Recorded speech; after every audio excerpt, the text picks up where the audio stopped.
الحمد لله رب العالمين والعاقبة للمتقين والصلاة والسلام على سيد الأنبياء والمرسلين وعلى آله وأهل بيته وأصحابه وذرياته أجمعين أما بعد فأعوذ بالله من الشيطان الرجيم بسم الله الرحمن الرحيم قل هل يستوي الذين يعلمون والذين لا يعلمون صدق الله العلي العظيم وبلغنا رسوله النبي الأمين الكريم ونحن على ذلك لمن الشاهدين والشاكرين والحمد لله رب العالمين. وقال الله تبارك وتعالى في شان حبيبه الكريم إن الله وملائكته يصلون على النبي يا أيها الذين آمنوا صلوا عليه وسلموا تسليما. الصلاة والسلام عليك يا رسول الله، الصلاة والسلام عليك يا نبي الله، الصلاة والسلام عليك يا حبيب الله وعلى آلك وأصحابك يا نور الله صلى الله تعالى عليك وسلم. منبر شریف پر جلوہ فراز جملہ علماء ذوی احترام، شورائے کرام، ائمہ مساجد، کارکنان اجلاس اور فارغ التحصیل طالبان علوم نبوت، جملہ سامعین و حاضرین و حاضرات، السلام علیکم ورحمۃ اللہ تعالی وبرکاتہ. اللہ رب العزت کا فضل ہے، اس کی دی ہوئی توفیق سے ہم اور آپ آج کی اس نشست میں، اس بزم مقدس میں، سرزمین ربونیا ٹی کوڈرما میں حاضری کی سعادت حاصل کر رہے ہیں. اللہ تبارک و تعالی سب کی حاضری کو قبول فرمائے. نمبر شریف پر چشم کرم اے میرے آقا کرنا، مجھ پہ بھی چشم کرم اے میرے آقا کرنا، حق تو میرا بھی ہے رحمت کا تقاضا کرنا، اور تو کسی کو بھی اٹھاتا نہیں اپنے در سے، تو کسی کو بھی اٹھاتا نہیں اپنے در سے، کہ تیری شان کے شایع نہیں ایسا کرنا، کہ تیری شان کے شایع نہیں ایسا کرنا. محترم سامعین، مجھے معلوم ہے کہ رات کے اس وقت میں اگر میں کوئی خطیب ہوتا بھی تو آپ کو کچھ بات کرنے میں آپ سے مجھے خاصی محنت کرنی پڑتی، لیکن پھر بھی میں کچھ باتیں آپ کے گوش گزار کرنا چاہتا ہوں. اور مجھے یقین ہے کہ جہاں جلسے میں کچھ لوگ جلسہ دیکھنے آتے ہیں، وہاں کچھ لوگ جلسہ سننے بھی آتے ہیں. اس لیے میری ماں بہنوں کی بھی توجہ، کیونکہ میرا موضوع علم اور فیضان علم ہے، اسی پر چند باتیں عرض کروں گا. اللہ تبارک و تعالی نے جب اپنے محبوب دانائے غیوب جناب احمد مجتبی محمد مصطفیٰ ارواحنا فدا صلی اللہ تعالی علیہ وآلہ وسلم کو اس دنیا میں بھیجا تو اس وقت دنیا بہت ساری خرابیوں کا شکار تھی. بہت سارے معاملات تھے دنیا کے اندر جس کو دنیا فیس کر رہی تھی. ایک دو مسئلے نہیں بلکہ کئی مسائل تھے. اونچ نیچ کا مسئلہ، ذات اور برادری کا مسئلہ، امیری اور غریبی کا مسئلہ، گورے اور کالے کا مسئلہ، ناٹے اور لمبے کا مسئلہ، حسب اور نسب کا مسئلہ، عرب اور عجم کا مسئلہ. یہ سب مسائل تھے. لوگ ایک دوسرے سے محبت کرتے تھے اگر تو یا تو برادری کی بنیاد پر محبت کرتے یا پھر ان کے کچھ دینے کی بنیاد پر محبت کرتے، ورنہ دنیا میں نفرتوں کا بازار گرم تھا. دنیا ایک دوسرے سے نفرت کر رہی تھی، انسان آپس میں ایک دوسرے سے نفرت کر رہا تھا. ایسے ماحول میں جہاں کے عرب کے ماحول میں شراب کا کلچر تھا، جوئے کا کلچر تھا، جہاں کے زنا کا کلچر تھا، جھوٹ کا کلچر تھا. پوری دنیا کے اندر عربین پیننسولا میں عرب ملک کے اندر ایسے لوگ بستے تھے جن کو لوگ حقارت کی نگاہ سے دیکھتے تھے. اس وقت کی دو بڑی طاقتیں، جسے قیصر روم کہا جاتا ہے اور فارس کسریٰ کہا جاتا ہے، یہ دونوں طاقتیں باہم آپس میں تو جنگ کرتی تھیں، لیکن عرب کی سرزمین کو انہوں نے اس لیے چھوڑا ہوا تھا کیونکہ انہیں لگتا تھا کہ یہ الڑ اور جاہلوں کی زمین ہے. عرب کی سرزمین پر اگر کوئی کسی کا قتل کر دیتا تو 120 سال کے بعد پیدا ہونے والا اس کا پوتا اپنے دادا کے خون کا انتقام لیتا.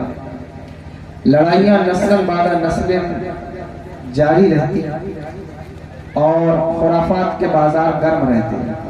اگر کوئی بازار سے گلی سے گزرتا تو کوئی تکبر کی بنیاد پر اپنا پیر زمین پر پھیلا دیتا، گزرنے والا اس کے پیر کو کاٹ دیتا. اس کی بنیاد پر لڑائیاں شروع ہوتی اور وہ لڑائی 100 سال تک جاری رہتی. دنیا بھر کی خرافات تھی، دنیا بھر کے معاملات تھے، دنیا بھر کی چیزیں تھیں جو عرب کی سرزمین پر موجود تھی. شراب کا ماحول الگ تھا، زنا کا ماحول الگ تھا. باپ کے مر جانے کے بعد ماں کو وراثت میں تقسیم کر لیا جاتا تھا. ایسی قوم عرب کی سرزمین پر بستی تھی جس کو اگر اپنے نفس کی آگ بجھانے کے لیے عورت میسر نہ آئے تو وہ جانوروں تک سے جفت ہو جاتے. حالات یہ تھے کہ صفا اور مروہ جیسی مقدس پہاڑیوں پر بھی وہ زنا کرنے سے نہیں چوکتے تھے. خانہ کعبہ کا طواف ننگے ہو کر کرنے والی قوم عرب کی سرزمین پر بستی تھی. توجہ ہے آپ کی؟ سن رہے ہیں؟ یہ ساری خرابیاں عرب کی سرزمین پر موجود تھیں. یہ سارے معاملات تھے. کام تولنا، ناپ تول میں کمی کرنا، علم سے کوسوں دور. جب حضور تشریف لائے تو عرب کی سرزمین پر صرف 7 یا 17 لوگ ایسے تھے جو قلم پکڑنا جانتے تھے. ان کے علاوہ لوگوں کا تعلق کتاب اور قلم سے نہیں تھا. لوگ پڑھنا لکھنا نہیں جانتے تھے. لوگ اپنی جہالتوں میں، اپنے تکبر میں، اپنے گھمنڈ کی زندگی میں بدمست تھے. اللہ اکبر. عرب کا ماحول جب میں کبھی یاد کرتا ہوں اور قوم مسلم کو دیکھتا ہوں اس دور کے اندر تو مجھے حیرانی ہوتی ہے اور میں کہتا ہوں یا اللہ، عرب کی سرزمین پر جو ماحول تھا ایسا لگتا ہے کہ وہ ماحول دہرایا جا رہا ہے. اپنے قوم کی خرابیوں کو دیکھ کر بعض اوقات دل اتنا مخموم ہو جاتا ہے، اتنا کلیجہ پھٹتا ہے کہ یا اللہ، وہ قوم جس کو اللہ تبارک و تعالیٰ نے انسان بنایا اور انسان بنا کر کے اسے محمد عربی کا غلام بنایا، مصطفیٰ جان رحمت کی امت میں پیدا فرمایا، وہ قوم جسے دنیا کی نمائندگی کرنے کا شرف حاصل ہے، وہ قوم جس کے بارے میں قرآن کہتا ہے وَكَذَلِكَ جَعَلْنَاكُمْ أُمَّةً وَسَطًا لِتَكُونُوا شُهَدَاءَ عَلَى النَّاسِ وَيَكُونَ الرَّسُولُ عَلَيْكُمْ شَهِيدًا. ہم نے تمہیں لوگوں پر بھی گواہ بنایا ہے اور رسولوں پر بھی گواہ بنایا ہے. وہ امت جس کے بارے میں کنتم خیر امہ کے القاب سے جسے نوازا گیا ہے، اس امت کی حالت دیکھ کر کبھی بہت افسوس ہوتا ہے. اور میں سوچتا ہوں کہ عرب کی سرزمین پر اتنا خراب ماحول تھا، لیکن آج کیا ایسی چیز ہے جو ہماری قوم کے اندر موجود نہیں ہے؟ آج ایسی کون سی بات ہے جو ہمارے معاشرے کے اندر موجود نہیں ہے؟ سب سے بڑی بات جس بات کی طرف میں آپ کی توجہ دلانا چاہتا ہوں وہ یہ ہے کہ عرب کی سرزمین پر اگر کوئی امر بالمعروف کرتا اور نہی عن المنکر کرتا، اگر لوگوں کو بھلائی کی بات بتاتا اور برائی کی بات سے روکتا تو لوگ اپنے کانوں میں انگلیاں ٹھوس لیتے، لوگ ماحول کو خراب کر دیتے تاکہ بھلائی کی بات بتانے والا کبھی اچھی بات بتا نہ سکے، اچھائی کی بات بتانے والا، نیکیوں کا راستہ دکھانے والا اور برائیوں سے روکنے والا کبھی انہیں نیکیوں کے راستے پر لے جا نہ سکے.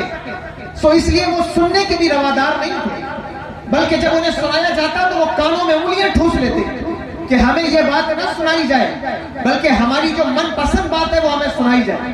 اگر صرف اسی ٹاپک پر آپ غور کر لیں اور اپنے معاشرے کا جائزہ لے لیں تو آپ کو پتہ چلے گا کہ کیا یہ خرابی ہمارے معاشرے کے اندر موجود نہیں. ہماری قوم وہ سننا چاہتی ہے جو اسے پسند ہے. اسے اس بات کا خیال نہیں کہ اس کے رب کو کیا پسند ہے. اسے اس بات کا خیال نہیں کہ اس کے رسول کو کیا پسند ہے. اسے اس بات کا اندازہ نہیں کہ اللہ اکبر اس کی بھلائی کی باتیں کیا ہیں. اسی لیے جب قوم کو بھلائی کی طرف بلایا جاتا ہے تو اگر آپ اسے دعوت کی طرف بلائیں بہت تیزی سے آئے گی. اگر آپ اسے کسی تماشے کی طرف بلائیں وہ بہت تیزی سے آئے گی. لیکن اگر آپ کسی کو بھلائی کی طرف بلائیں, اگر آپ کسی پر دعوت دین دیں, کسی کو تبلیغ دین کسی پر کریں تو سب سے زیادہ متنفر ہوتے ہیں. یہی وجہ ہے جلسوں میں آپ کا دل نہیں لگتا, مجلسوں میں آپ کا دل نہیں لگتا, محفلوں میں بے رغبتی کے ساتھ انسان بیٹھتا ہے. کسی تماشے کی محفل ہو, کسی ناچ ڈانس تماشے کی محفل ہو تو لوگوں کا دل وہاں لگتا ہے. آپ نہیں دیکھتے شام کے وقت ہر انسان جو بوڑھا ہو, ضعیف ہو, نوجوان ہو, تیار ہو کر بازار کی طرف جا رہا ہوتا ہے. کبھی آپ اس سے پوچھئے یہ بازار کیوں جاتے ہو شام کو؟ کبھی آپ اس سے پوچھئے کہ یہ بازار کیوں جاتے ہو؟ اگر آپ حضرات تقریریں بند کر دیں تو بہت مہربانی ہوگی. تھوڑی دیر پہلے گفتگو, میں جانتا ہوں میں بہت کم علم ہوں لیکن ایک خاص بات میں آپ سے کہوں, کیونکہ فیضان علم کانفرنس ہے. حضرت عبداللہ بن عمر فرماتے ہیں لا یکون الرجل عالما حتی لا یحسد من فوقہ ولا یحقر من دونہ. انسان کبھی عالم نہیں بن سکتا جب تک کہ وہ اپنے بڑوں کا حسد اور چھوٹوں کو حقیر سمجھنا نہ چھوڑ دے. اگر کوئی بات ایسی بھی ہو جو بعض اوقات آپ نے سنی بھی ہو, لیکن جب بات بیان کی جائے تو اسے توجہ سے سننا چاہیے, ورنہ یہ صرف خطیب کی بے ادبی نہیں ہوتی بلکہ خطاب کی بے ادبی ہوتی ہے. اس لیے بہت معذرت کے ساتھ یہ بات کہوں گا, پوری توجہ سے میری بات سنیے. ہو سکتا ہے کہ میں آپ کے علم میں کوئی اضافہ نہ کر سکوں, لیکن جو بات میں کہہ رہا ہوں وہ سامنے بیٹھی ہوئی عوام کے لیے بہت فائدہ مند ہے. سنیے, ہر انسان اس کا دل مجلسوں میں نہیں لگتا, محفلوں میں نہیں لگتا.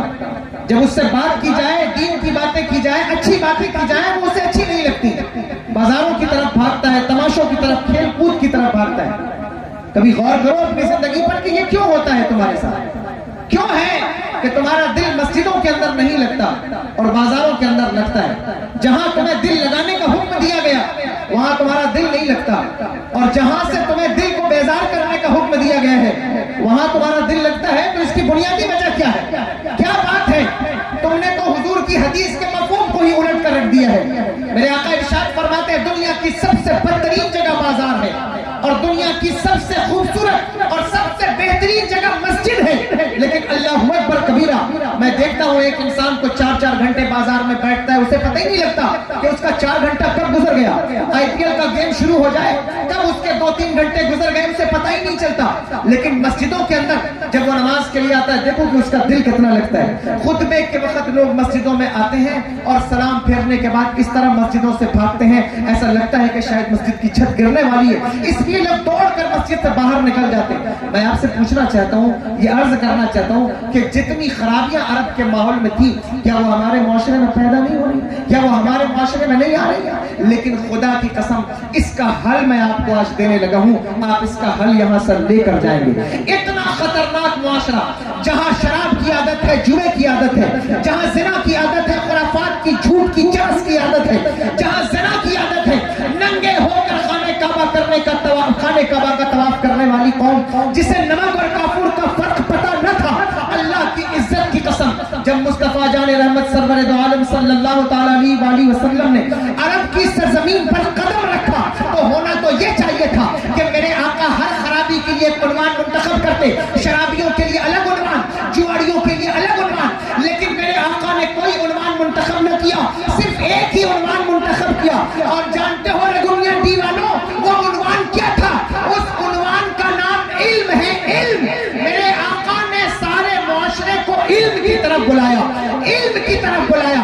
جو چل کر حضور کی طرف آیا میرے آقا نے اسے علم کے کے زیور سے آراستہ اور پیراستہ کر دیا، اور جب زیور علم سے وہ قوم آراستہ اور پیراستہ ہو گئی تو وہ قوم جو بدنگاہیاں کرتی تھی جب بازاروں سے گزرتی تو نظریں جھکا کر گزرتی، ایسا لگتا کہ انسان نہیں بلکہ فرشتوں کی جماعت جا رہی ہے، بلکہ لوگ یہ کہنے پر مجبور ہو گئے خود نہ تھے جو راہ پر اوروں کے ہادی بن گئے، کیا نظر تھی جس نے مردوں کو مسیحا کر دیا۔ علم ایسی چیز ہے جس سے آپ معاشرے کو سدھار سکتے ہیں، جو بات میں کہنا چاہتا ہوں، علم ایسی چیز ہے جس سے آپ معاشرے میں ریولیوشن پیدا کر سکتے ہیں، انقلاب لا سکتے ہیں۔ دنیا میں جتنے بھی انقلاب پیدا ہوئے ہیں آپ توجہ کر لیں اور دیکھ لیں، جب جب کسی نے انقلاب پیدا کیا ہے تو یا تو اس کے اندر علم موجود رہا ہوگا یا اس کے ساتھ والوں کے اندر علم موجود رہا ہوگا۔ انقلاب کبھی بغیر علم کے نہیں آتا ہے۔ اگر انقلاب لانا چاہتے ہو، اگر چاہتے ہو کہ تمہارے بچے نیک ہو جائیں، اگر چاہتے ہو کہ تمہارے بچوں سے شراب اور جوئے کی عادتیں چھوٹ جائیں، اگر چاہتے ہو تمہاری آنے والی نسلیں اور جنریشن اللہ اکبر بدنگاہیوں سے محفوظ رہے، اگر آپ چاہتے ہیں کہ آپ کا معاشرہ، آپ کا گاؤں، آپ کا کلچر نیک بن جائے، نیکیوں کی باتیں ہوں، مسجدیں آباد ہوں، مدرسے آباد ہوں، اگر آپ چاہتے ہیں کہ گاؤں سے زنا کی خرافات ختم ہو جائے، اگر آپ چاہتے ہیں محلے سے دکان سے جو ہے وہ جھوٹ اور غیبت کا بازار، گرم ہونے والا بازار بند ہو جائے، ٹھنڈا ہو جائے، تو اس کے لیے آپ کو علم کی طرف محنت کرنی ہے، علم کی طرف پیش قدمی کرنی ہے۔ تکبیر، نعرہ رسالت، نعرہ رسالت، مسلک اعلی حضرت، علم کی طرف پیش قدمی کیجیے اور علم کی طرف بڑھیے، علم حاصل کرنے والوں کو سپورٹ کیجیے۔ لیکن میرا موضوع اس وقت چونکہ فیضان علم بھی ہے، اس لیے میں یہ بھی بات عرض کرتا ہوں، جو لوگ علم حاصل کرتے ہیں بہت توجہ سے، یہاں سب میری عمر کے لگ بھگ برابر ہیں، کوئی مجھ سے بڑا نہیں ہے، علم میں سب بڑے ہیں، لیکن دست بستہ ہاتھ جوڑ کر بہت مخلصانہ اپیل کرتا ہوں، علم کے ساتھ فیضان علم بھی حاصل کیجیے۔ علم حاصل کرنے والے اس وقت تک کامیاب نہیں ہوتے جب تک کہ انہیں فیضان علم نہ ملے۔ علم الگ ہے، فیضان علم الگ ہے، علم کے ساتھ فیضان علم بھی ہوں، چونکہ موضوع بھی آپ کے جلسے کا فیضان علم کانفرنس ہے۔ فیضان علم کیا ہے؟ فیضان علم کسے کہتے ہیں؟ تفسیر کی دنیا میں بہت بڑا نام ہے حضرت امام فخر الدین رازی کا، سنا ہے آپ نے؟ یہ علماء بیٹھے ہیں سب جانتے ہیں، بہت بڑا نام ہے، تفسیر ہے۔ مجھ سے کوئی پوچھے چوٹی کی تفسیروں میں تو میں شاید پہلے نمبر پر اپنے مطالعے کے اعتبار سے تفسیر کبیر کو ہی رکھوں گا، امام فخر الدین رازی کی تفسیر۔ امام فخر الدین رازی اتنے بڑے امام ہیں، آپ کو پتہ ہے ایک مرتبہ آپ خانہ کعبہ میں تشریف لائے، مکہ شریف آئے، توجہ ادھر رہے میری طرف، فیضان علم بتا رہا ہوں بس تھوڑا سا، کعبے میں تشریف لائے، جب خانہ کعبہ آئے آپ کی عمر اس وقت غالباً 56 سال یا 49 سال کی عمر تھی، کتنی؟ بولیے 49 سال کی عمر ہے، کس کی؟ امام رازی کی۔ اتنا بڑا امام ہے تفسیر کا کہ میں تکبر کی بنیاد پر نہیں، تحدیث نعمت کی بنیاد پر کہتا ہوں کہ اگر مجمع متحمل ہو اور امام رازی پر گفتگو میں کروں تو شاید رات ختم ہو جائے، اتنا مواد ہے الحمدللہ، لیکن ان کی فضیلت ختم نہیں ہوگی۔ اللہ اکبر، اتنا بڑا امام خانہ کعبہ میں آیا، جب خانہ کعبہ میں آئے تو لوگ اٹھ کر دوڑے امام رازی کی طرف، اتنا بڑا عالم آیا ہے تو لوگ اس کے استقبال کے لیے دوڑے، اہل مکہ دوڑے، اٹھے، امام رازی آئے، شور مچ گیا، امام رازی آئے، لوگ اٹھ کر کے دوڑے حضرت امام فخر الدین رازی کی طرف۔ علم کی قدر علم والے ہی جانتے ہیں، علم کی قدر علم والا ہی کر سکتا ہے، ورنہ اگر کوئی عالم چاہے جو ہمارے ہاں جیسے ہم چاہتے ہیں کہ ہماری قدر ہو، تو اس کے لیے سب سے بڑی چیز یہ ہے کہ ہمیں اپنے معاشرے کو بھی عالم بنانا ہوگا، اپنے معاشرے کو بھی علم دینا ہوگا، تب تو وہ آپ کی قدر کریں گے، ورنہ وہ آپ کی قدر نہیں کریں گے۔ خدا کی قسم، محلے سے 2 4 10 بچوں کا پڑھ لینا بہت بڑی کامیابی ہے، میں انکار نہیں کرتا، لیکن واللہ قوم اس وقت تک کامیاب نہیں ہو سکتی جب تک قوم کا ہر فرد علماء کی قدر نہ جان جائے۔ دیکھو علم حاصل کر لینا الگ بات ہے، لیکن علماء کی قدر کرنا الگ بات ہے، علم کی قدر الگ چیز ہے۔ اپنے گاؤں سے 10-20 نہیں 50 بچوں کو عالم بناؤ، لیکن اگر تم نے علم کی قدر نہ کی تو معاشرہ کامیاب نہیں ہوگا، معاشرہ آگے نہیں بڑھے گا، معاشرہ ترقی نہیں پائے گا جب تک علم والوں کی قدر نہیں ہوگی۔ توجہ، اب پورے مکہ اٹھے امام راضی کی قدر کے لیے، وہ جانتے تھے کتنا بڑا امام، انہیں پتا تھا یہ کیسی شخصیت ہے، آگے بڑھے استقبال امام راضی کو۔ اللہ اکبر، ایک شخصیت اور بیٹھی تھی، ایک شخصیت اور بیٹھی تھی کعبے کے سامنے۔ جانتے ہو شخصیت کا نام کیا تھا؟ دنیا اسے محی الدین ابن العربی شیخ اکبر کہتی ہے، بہت بڑا نام۔ شیخ اکبر محی الدین ابن العربی کی عمر اس وقت 30 سال ہے۔ کتنی؟ 30 سال۔ امام راضی کی عمر کتنی ہے؟ 56 سال یا 49 سال، ان سے بڑے ہیں۔ 30 سال کے نوجوان ہیں حضرت شیخ اکبر۔ اور کبھی شوق آ جائے کہ شیخ اکبر کون ہے تو کبھی ان کو پڑھیے۔ اور میں تو یہ کہتا ہوں، اپنے دوستوں سے بھی کہتا ہوں، کیونکہ پروگرام آن لائن بھی جاتا ہے، بہت سے لوگ سنتے ہیں، تو براہ راست اپیل بھی کرتا ہوں کہ میرے بھائیوں، پڑھنا کبھی بند مت کرو۔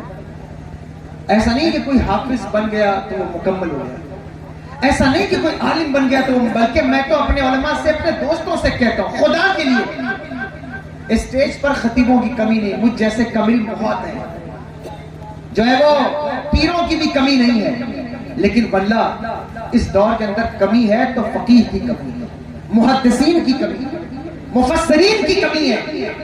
اگر اللہ نے تمہیں علم کی راہوں کو تمہارے لیے ہموار کیا ہے تو ضروری نہیں کہ فضیلت کرنے کے بعد ہر بندہ اسٹیج کا خطیب بن جائے، ضروری نہیں کہ ہر بندہ جو ہے وہ شاعر بن جائے، ضروری نہیں کہ ہر بندہ مدرسے کا مدرس بن جائے، بلکہ وہاں پہنچنے کی کوشش کی جائے جہاں سے دین کو ریپرزینٹ کیا جا سکتا ہے، وہاں پہنچنے کی کوشش کی جائے جہاں سے دین کا پرچار کیا جا سکتا ہے۔ واللہ ہمارا یہ تو نمونے موجود ہیں۔ ضروری نہیں کہ ہر عالم دین کو مسجد و مصلی کی ذمہ داری ہی سونپی جائے، ضروری نہیں کہ ہر عالم دین کو مدرسے کی ذمہ داری ہی سونپی جائے۔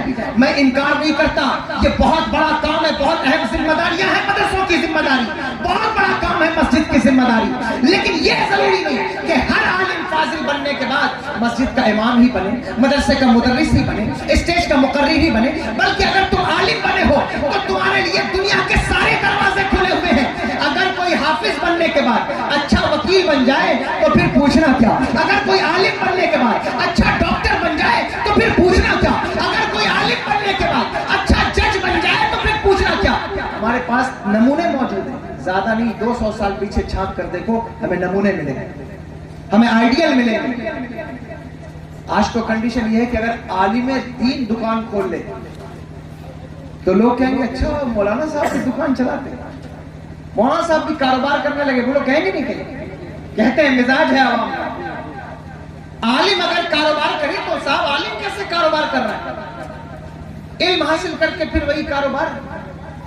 بہت توجہ سے سنیے گا، میں مذاق نہیں اڑا رہا ہوں ائمہ کا، لیکن چونکہ آپ نے موضوع مجھے فیضان علم دیا ہے اس لیے اس پر بات کر رہا ہوں۔ 1450 سال کی ہسٹری میں مجھے دکھاؤ کہ کون عالم دین ہے، پڑھو علماء کو۔ میرے آقا حضور غوث الاعظم سے بڑا عالم کون ہے؟ امام اعظم ابو حنیفہ سے بڑا عالم کون ہے؟ اللہ اکبر، امام محمد رسول شیبانی سے بڑا عالم کون ہے؟ امام جعفر الصادق سے بڑا عالم کون ہے؟ اللہ اکبر، امام باقر سے بڑا عالم کون ہے؟ ذرا غور تو کرو، توجہ تو کرو، دیکھو تو صحیح، ابن عابدین کو دیکھو، دیکھو ابن حجر کو دیکھو، دیکھو علامہ جلال الدین سیوطی کو دیکھو، علامہ عینی کو دیکھو، قسطلانی کو دیکھو، دیکھو تو صحیح، تمہیں پتہ چلے گا 1450 سال کی ہسٹری میں تمہیں علماء کی اکثریت ملے گی جو اللہ اکبر تجارت سے جڑے ہوئے، کاروبار سے جڑے ہوئے، جن کا خود کا بزنس ہے۔ ارے میں علماء کی بات کر رہا ہوں، صحابہ کی زندگی دیکھو، 10 ایسے صحابہ، یہاں وقت نہیں ورنہ میں آپ کو بتاتا، 10 ایسے صحابہ جو دنیا کے کیپٹلسٹ تھے، دنیا کے سب سے بڑے تاجر، اس میں سب سے پہلا نام ہم سب کی ماں حضرت ام المومنین سیدہ خدیجہ الکبریٰ رضی اللہ تعالیٰ عنہا۔ یہاں عورتیں بیٹھی، میری بہنیں بیٹھی، ان کو متوجہ کرو، ان کو بھی شکایت ہوتی چونکہ دور ایسا ہے جس کا جو جی چاہتا ہے وہ بولتا ہے، تو لوگ کہتے ہیں صاحب عورتوں پر اسلام نے پابندی لگائی ہے، لیکن علم حاصل کرو گے تو پتہ چلے گا۔ کہ ان عورتوں کو اللہ نے مقام کیا دیا، ان کو درجے کیا دیا، ان کو مرتبے کیا دیا، ان کی فضیلت. مجھے پتا چلا آپ کے گاؤں میں لڑکیوں کا بھی مدرسہ ہے. بولیے ماشاءاللہ ہے. یہ بہت بڑی چیز ہے. اصل بات یہ ہے کہ جنہوں نے علم حاصل کیا ہے وہ اس جگہ پہ نہیں کھڑے ہیں جہاں سے اسلام کو ریپرزینٹ کرنا ہے. ایسے لوگ کھڑے ہیں جنہیں اسلام کے بارے میں کچھ نہیں پتا. میرے آقا نے فرمایا تھا، صحابہ کو مخاطب کر کے کہا تھا، میرے صحابہ کثیر فقہاؤہ وقلیل خطباؤہ. حضور فرمایا کہ میرے صحابہ تمہارے اندر خطیب کم ہیں اور فقیہ زیادہ ہیں. یہ حضور نے فرمایا کہ میرے صحابہ تمہارے اندر فقیہ زیادہ ہیں، دین کی فہم رکھنے والے زیادہ ہیں، اور خطاب کرنے والے بولنے والے کم ہیں.